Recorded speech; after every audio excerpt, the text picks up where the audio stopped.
同大家煮一個簡單惹味嘅蔥爆魚乾炒苦瓜。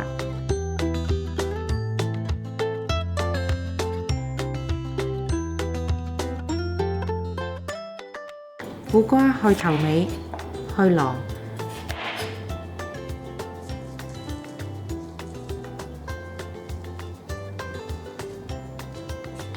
蔥洗乾淨，切件備用。豆豉同小魚乾分別用水沖洗乾淨。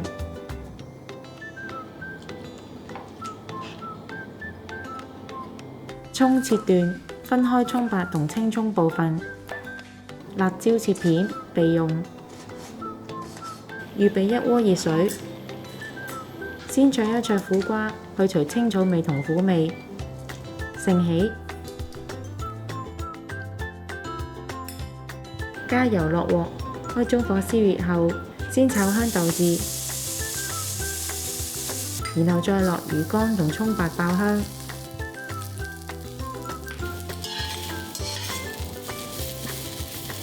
之後加入苦瓜拌炒，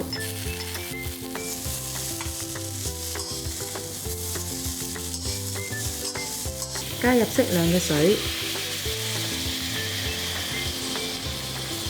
鹽同糖，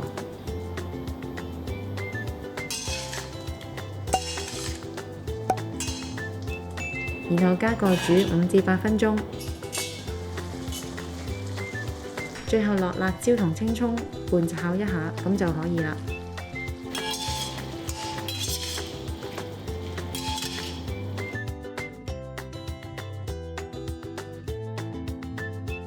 鍾意我哋條影片嘅朋友可以 Like、Subscribe、Share， 同埋記得撳着個鐘仔，可以第一時間收到我哋嘅最新資訊同埋影片。